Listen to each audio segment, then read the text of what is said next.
¿Cuándo nos vemos? Valle Enfocados, una iniciativa de Bayer.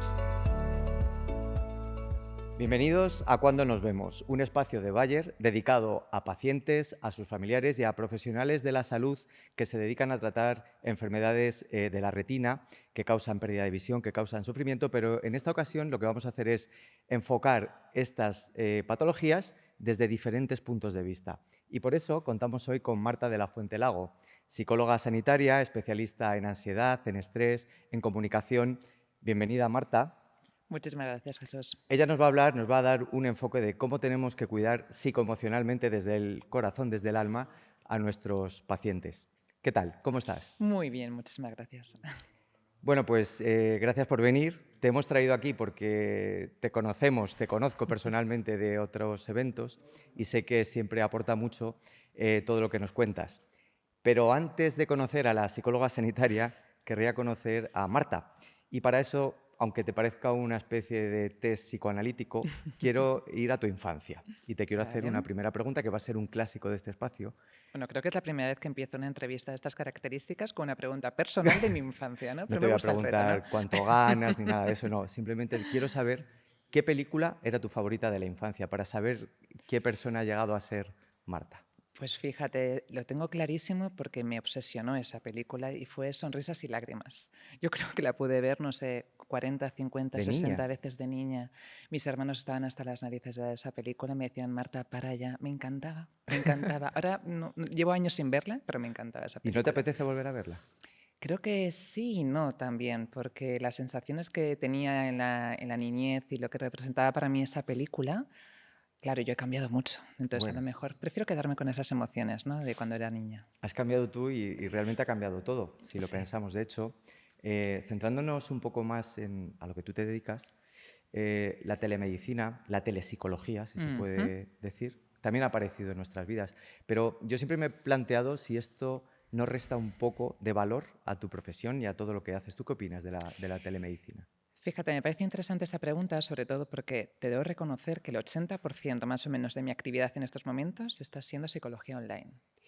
Y cuando yo empecé a hacer psicología online, a lo mejor hace como unos 8 o 9 años, era muy reacia, muy resistente, no me acababa de convencer y la verdad es que ha traído muchísimos beneficios. Claro que hay cosas que perdemos, ¿no? A nivel de contacto físico, a mí me gusta mucho tocar a las personas, pero ha generado y ha ayudado mucho a nivel, al menos en psicología, a la adherencia de los tratamientos, ¿no? Ujú. Yo siempre digo que cualquier proceso, y más en un proceso de psicología, es muy importante que sea un proceso amable en el que el paciente o la familia acuda y no le genere un estrés añadido. Y a veces, que con el ritmo frenético que llevamos en nuestro día a día, es difícil sacar un tiempo de calidad. Ujú. Entonces, el darle esa facilidad desde cualquier lugar, desde cualquier sitio, en tu casa, en el trabajo, al mediodía, una buena conexión, estamos encontrando, al menos en psicología, los mismos resultados a nivel de terapia y Ujú. de, y de- Claro, y de porque evolución. a la larga en psicología es tan importante lo que se dice am,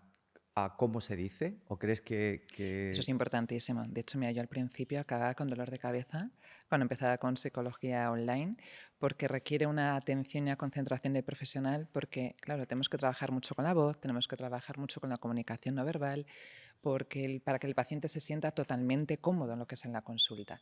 Sí que es cierto que al menos en psicología no vale para todas las patologías, ¿eh? Hay algunas patologías que sí que consideramos que sería mejor que fuesen de manera presencial. Por ejemplo, un paciente que esté con una depresión mayor, uno de los elementos importantes de ir a la consulta, salir a la calle, airearse, vestirse, le puede beneficiar. Fíjate, y hablando, centrando un poco el tema en pacientes con pérdida de visión, que Ujú. me consta que también tienes bastante Sí, experiencia, mucho. ¿tú crees que valoran más el problema físico en sí, la pérdida de Ujú. visión, o todo lo emocional que le rodea? ¿Qué pesa más en ellos? Las pérdidas asociadas con la pérdida de visión, ¿no?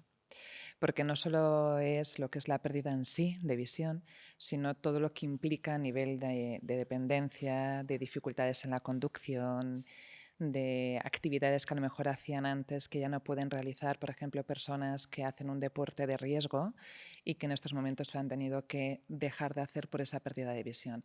Y a veces nos cuesta empatizar y ponernos en el lugar de una persona de todas las pérdidas asociadas, ¿no?, con un problema Claro. oftalmológico de estas Ujú. características. Y sí que es cierto que es un proceso emocional, pero que supone mucho sufrimiento para el paciente y para la familia, porque además pasa mucho, Jesús, que los familiares, las personas que estamos cerca de este tipo de personas, por intentando ayudar a la persona, tendemos a minimizar. Ujú. Y hay que tener un cuidado con minimizar y con frases del tipo tienes que ser positivo, no te preocupes, te vas a adaptar. Y ahí es para, frena, y yo siempre digo una expresión es escucha más y cállate más, ¿no? Es Ujú. decir, siempre digo una frase en mis formaciones que es ¿por qué tenemos dos oídos y una boca? Para escuchar el doble de lo que hablamos. Y eso creo que lo tenemos que incorporar tanto las familiares, los allegados, como el profesional sanitario. Últimamente, a colación de lo que dices, me encuentro mucho en la consulta una frase que a mí personalmente me pone muy nervioso, que es, pues mis pacientes, los pacientes que tratamos los retinólogos, son normalmente gente de edad avanzada. La frase es normal para tu edad. Es algo que a mí personalmente me levanta los demonios porque creo que es una forma de edadismo, de hacer daño y además directamente sobre, ya no solo sobre tu problema, sino sobre tu persona. No mereces la pena, ¿no? Es un Mm. poco lo que viene a decir esto. Y a veces los médicos no somos capaces de expresar bien lo que queremos decir. Entonces, ¿tú crees que el nivel de empatía que tiene un médico es algo importante en la profesión y hasta qué nivel crees que es necesario tener un nivel de empatía? Es importantísimo el nivel de empatía, de escucha y sobre todo para que un profesional sanitario, un retinólogo, un oftalmólogo, sea capaz de comunicar bien, tiene que saber gestionar sus propias emociones, ¿no? Entonces, ¿qué ocurre? Que en estos momentos la sociedad está cambiando, los pacientes están cambiando y no solamente están eligiendo al profesional por su formación a nivel más técnico, sino por sus habilidades de comunicación y la calidad humana, ¿no? Y sobre todo esa parte de acompañamiento emocional en lo que es la consulta. Y cada vez más me encuentro en consulta pacientes que deciden un cambio de profesional sanitario en esa defensa de sus derechos porque no se sienten cómodos, ¿no? Entonces, para mí eso es fundamental porque hay veces que vais a un ritmo frenético en la consulta, somos conscientes, pero no nos podemos olvidar que para ese paciente ese rato es clave y fundamental. Es su espacio de calidad con su profesional sanitario.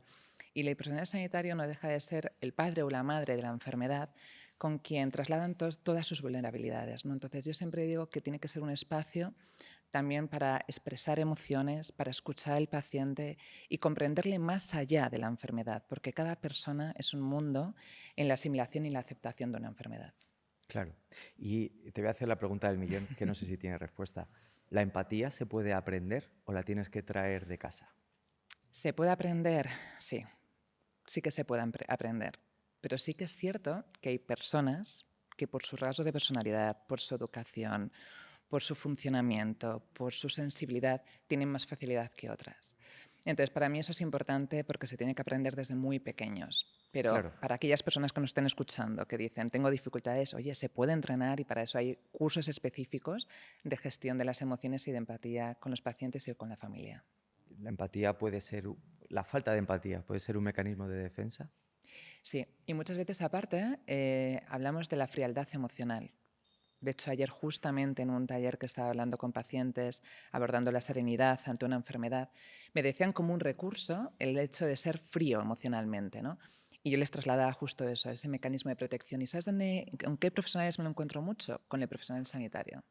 Cuando ya están quemados, sobrecargados, el burnout, y hay veces confunden lo que es protegerse con la frialdad. Y eso lo notan mucho los pacientes.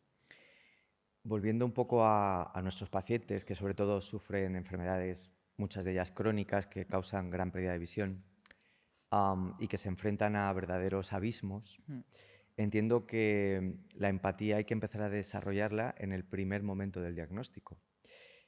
¿Hasta qué punto le cambia a una persona la vida cuando un médico le dice que sufre una enfermedad grave que le puede causar una pérdida severa de visión? ¿Y hasta qué punto es importante medir las palabras y hacerlo bien? Fíjate, son varias preguntas en la misma. No solamente tenemos que trabajar la empatía en el momento del diagnóstico, sino ya antes del diagnóstico, cuando la persona ya se está haciendo pruebas, se está yendo a la consulta, porque ya viene con mucho miedo, con mucha incertidumbre y miedos anticipatorios.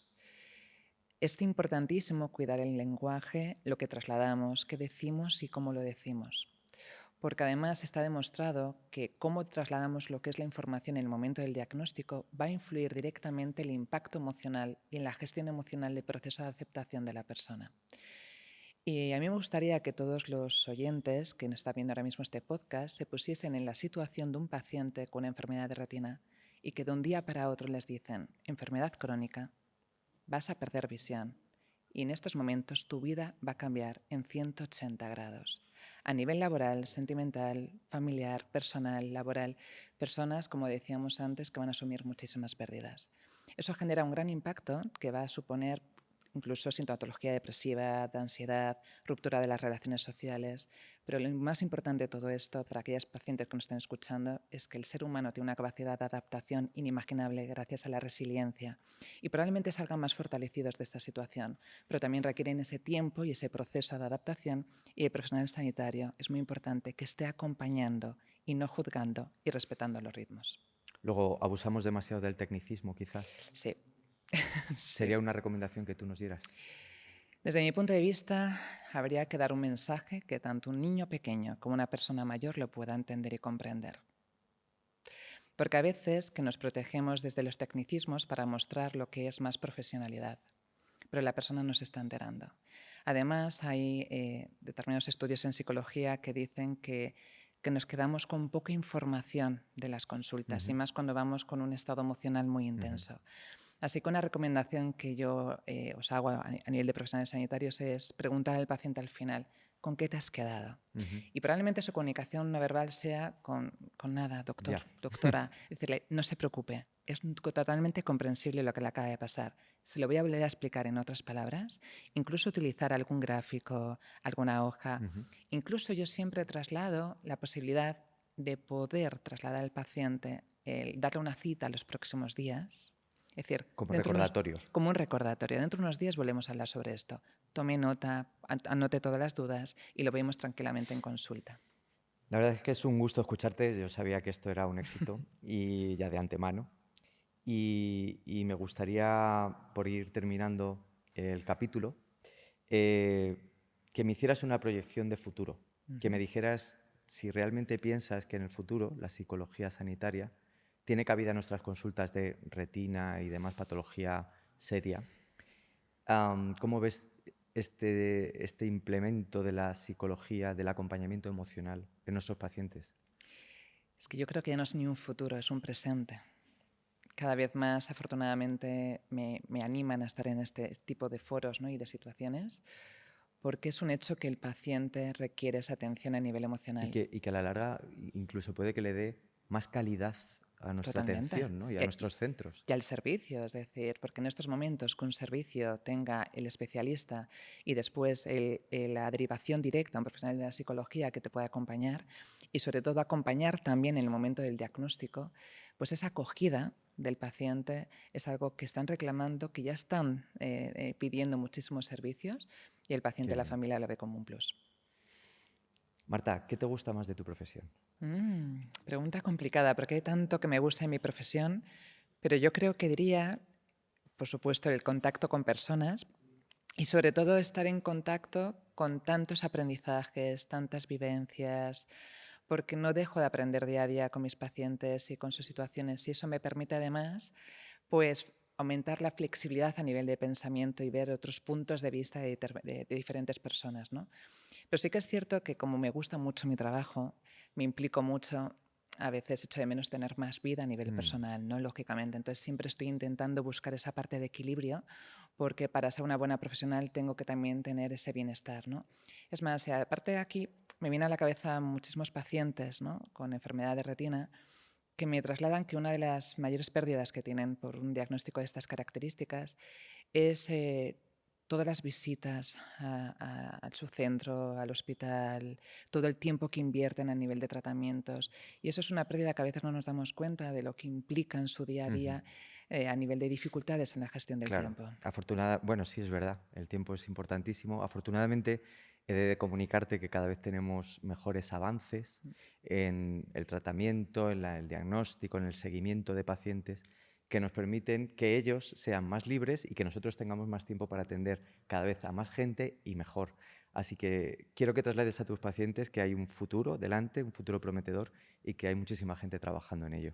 Que ellos lo perciben, ¿eh? Cuando hay esas mejoras, esos avances, me llegan con una gran alegría a Qué nivel de la bien, consulta y me lo dicen, Marta, me han distanciado del tratamiento, qué y yo en bien. serio. Eso Eso es lo valoran maravilloso. muchísimo.